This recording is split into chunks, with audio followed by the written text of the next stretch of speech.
With Texas abortion laws being so strict, an in vitro fertilization doctor and patient tell KVU's Darenisha Heron they're worried about the future of the procedure.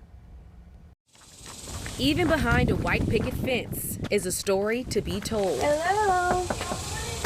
Allison Spagnolo has spent the last 4 years raising her family here in Texas. You can't beat the weather down here. But since Roe v. Wade was overturned, she feels like there is a storm that could loom over the state. So I have been pregnant actually 7 times. I have 2 kids. Her youngest arrived after multiple in vitro fertilization attempts, but creating this beautiful family took 5 miscarriages.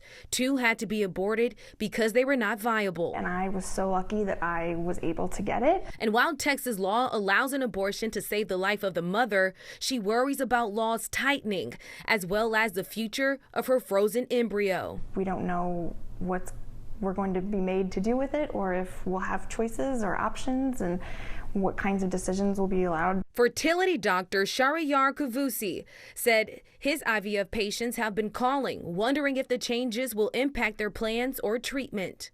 I think there is some concern. Obviously, there might be some potential or possible new laws at some point. Former Texas Assistant Attorney General Adam Murray said the lack of laws around IVF could make things murky with Roe being overturned. I mean, under the definition of what an individual is now, it includes an unborn child at every stage of gestation, right?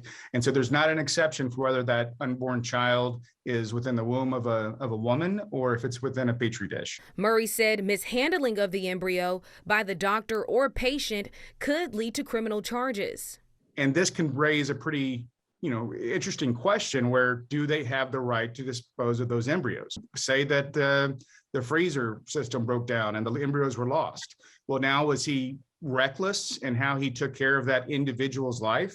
And if so, then he could be charged criminally. While there are so many scenarios with no clear answer, Murray said most prosecutors wouldn't go after such a case. But there are some prosecutors that are more extremist, and there are some prosecutors, frankly, that are trying to make a name for themselves. Spagnolo just hopes she can keep the choice of expanding her family on her terms. You assume that you can make choices about yourself, your kids, your family, your health, and it doesn't feel like that's the case anymore. Just so much uncertainty. And Quita, Allison told me because of that, she's even thought about sending her embryo to a different state that has looser laws in this situation. Wow. And so even Dr. Kavusi said he hasn't had any patients do that just yet, but he wouldn't be surprised if that happened sometime soon.